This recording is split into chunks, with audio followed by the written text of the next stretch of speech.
Today, we're going to talk about how to create a steady stream of quality conversations that are going to generate steady profits in your business. And today's episode was actually inspired by a question, which I'm going to play. So thank you so much, Solomon, for sending it in. You're going to love this question that's going to come today. And a second part, this one's a two-parter. But before I jump into today's show, if you have not been to our website, nolimitrealestateinvesting.com/script, you've got to go there. Whether you've been trying to do your first real estate deal, scratching and clawing, and you don't know what to say, how to say it, the tones, or just the right questions to ask, this is going to give it to you, right? You are not going to have that nervousness or lack of confidence anymore on what to say because you got it question by question, line by line. So my gift to you, nolimitrealestateinvesting.com/script. Go there, download it, start making some calls and making some money today. Oh, this sounds nice. All right, so let's go ahead and play this song. Thank you. Play this question. And Solomon, thank you so much for sending it in. How many people do you really need, like just contacts, not even people who are actually interested in selling, but contacts in your database to maintain like an outbound dial rate of like 60 dials a day, if that makes sense, without overlapping or burning your numbers? So great question, Solomon. So if you're listening to this, Solomon's asking, hey, how do I talk to real people every day who are going to, their situation's going to develop into a problem. And so when that happens, how do I have enough of those people so that I get those deals? And this question was actually birthed out of the fact that one of my recommendations that you want to be making 60 dials every single day. Okay. If you are a real estate investor or a solopreneur and you don't have somebody else doing it for you, or you're an acquisition specialist listening to this, you need to be making 60 calls every single day to prospects who have at least at some point raised their hand. Now, this is not cold calling, right? Obviously, you could make 60 cold calls a day and generate leads and generate deals, and that's fine. But I'm talking about hand dialing with people who have raised their hand. Okay. Now, this is not going to happen day one. Okay. But you eventually, a KPI that we have in our organization is how many calls are you making per day, right? And so if it's 60 a day, that's 300 a week. If you're making 300 a week, that's about just, roughly about 1,200 a month, or you could take 60 times 22, right? And that's the true number. But you get where I'm going with this. If you do this, okay, over time, well, first I'll explain how to do it. And you want to be generating at least 5 leads a day in your real estate business. 5 leads. So I don't care if you generate them via cold call, direct mail, SEO, PPC, the radio, TV, or from real estate agents, but you need 5 leads a day. Now, I count leads in our company as anyone who called our number for any reason, okay, with the exception of a telemarketer, okay? So anyone who called our office for any reason, our marketing lines, except for a telemarketer, that is a lead. Of course, you can adjust this as you go, but if you're just starting out and, or it's just you, or you have a new acquisition specialist without a team, it's 5 leads a day. So you say, Todd, how am I going to call 60 people a day? I only have 5 people. Well, remember, the journey of 1,000 miles begins with a single step. You talk to 5 people.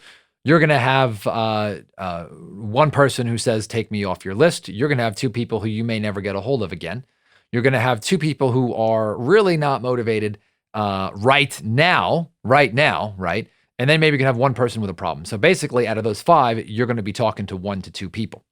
At the end of the week, though, think about this, right? Maybe you're going to have only 1 to 2 people to follow up with. So my recommendation is out of those people, right, you're only going to be following up between 1 and maybe 3 of those, but that's only day 1, because day 5, now you're going to multiply that by 5. So now at the end of a week, I've got between 5 and 10 people to call and follow up with month after month after month. Second week, I've got between 10 and 20. Third week, I've got between 30 and 60. And the fourth week, I've got between 40 and 80 people to follow up.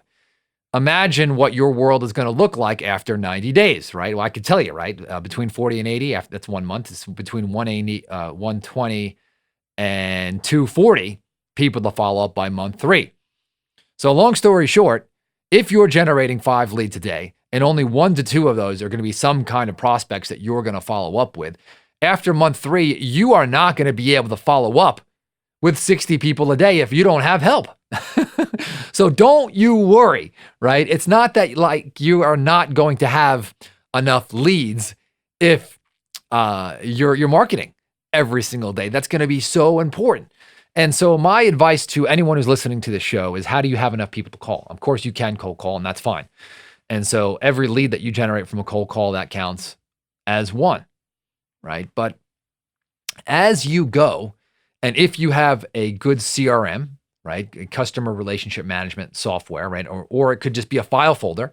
When I first got started here as one of the OGs, I had 30 file folders, manila file folders, and I labeled them 1 through 30. This is what my mentor taught me, and he was in his 70s. And then I used to, every time I used to pull it out, I used to just stick it 14 numbers back. So if I called on the first, I used to stick it number 14. If I pulled out something on the 14th, I used to put it in 1. And man, oh man, it worked. And before you know it, those files filled up, those lead sheets filled up, and I had too many people to call. And I had a steady stream of leads coming in month after month after month. So now that you have those people to follow up with, Solomon asked another good question, second part. So I'm going to play that right here. Of those kind of, pieces of direct mail, which are a little bit more aggressive, you got all those hang-ups, those kind of things. What are you seeing in terms of your, sales cycle? Obviously, Todd Toback is the king of compressing sales cycle, right? That's what you teach and what you preach on your podcast and, the NLSS system. But on average, what are you seeing in terms of like from the time of initial contact to the time you actually get the contract and get it sold? What does that sales cycle look like for kind of direct mail? Is it a bit slower than say something like cold calling or like an SMS, outbound kind of platform? Or it's a great question, Solomon. So Solomon's talking about compressing timelines, and that's one of the skills that I talk about in the No Limits selling system. So why do we want to compress timelines? Timelines are basically the period of time between now and when you close the deal, or the time between now and the seller's next step in their decision process. And so what you're trying to do is you're trying to take a deal that's going to take a year and now compress that to something that's going to take 2 to 3 months. I don't know about you, but I'd rather collect a $50,000 check today than a year from now that I might not ever collect at all. So you always want to be compressing those timelines. Okay. Very, very important, a very important skill. And I talk about that a lot in the No Limits selling system. One of our, basically our principles, core principles, is compressing timelines. If you want to know more about that, and I talk a lot about in this podcast, go to nolimitsalessystem.com, nolimitsalessystem.com. This is the exact system that I use to train my acquisition specialist inside our company, and the exact system that I've used to train the best investors across the country. Okay, if they're making a ton of money, there's a good chance they learned from me and using this system. And man, this thing is battle tested. It's proven. It gives you all the scripts, the objections. It gives you sample recording calls with my team and some of our students. So go ahead and check that out, nolimitsalessystem.com. So Solomon asks, number one is, what's the average sales cycle of a lead that comes in? Well, of course, you want to make that as little as possible, and you want to use your skills to shrink that. But I will answer your question here, and that really depends on the lead source. And so if you have someone from PPC, which is pay-per-click advertising, where people advertise with Google, where you've typed in, like someone types in, how do I sell my house fast? Or they do a search, how do I sell my house quickly? One of those. If it comes from the internet like that, or in the organic searches, meaning that maybe an article or something pops up, those leads are looking for you. They have an immediate problem, an immediate pain. And those are very, very sensitive in terms of timeline. And those you can expect to close or get under contract within a week. So boom. And I love those. Those are my favorite kind of leads, but I can't rely on them. The second thing I'll address is cold calling. And cold calling leads, the average, if you take the long ones and the short ones and everything in the middle, it's about 6 months. Okay. And you want to continually compress those over time. And, we've had deals that have closed, in a couple of weeks, but just know on average, that takes about 6 months. Direct mail, which is another favorite of mine, very easy to do, less people intensive. You just need someone to answer the phone and close the deal. And that's going to take an average of 1 to 2 months. Now, of course, there are exceptions with every rule. We do know this, and we look at it when we are actually evaluating that marketing channel. But when we're doing deals, we don't sit there and get too caught up in the marketing channel. Once we have somebody on the phone, you want to listen to their problem, their solution, and drive them to their best decision, even if it's not with you. Because if you do that, you're going to build a lot of trust. And if they've got any chance of doing business with you, you're going to do it best if you drive them towards their decision faster versus your decision faster. Okay. The key here, though, very important, is to compress the timelines. Okay. Don't force it. So you compress their timeline. Okay. I mentioned this before. Okay. But you're not trying to do it on your timeline. And so a little trick that we do is say, hey, what would be a reasonable time for you to get this done? What do you think would be a good time frame for you to talk to your CPA, right? What do you think is a great date or a good deadline you can give your sister to move out of the property, right? How long do you think that you should give your tenant to move out before we start an eviction?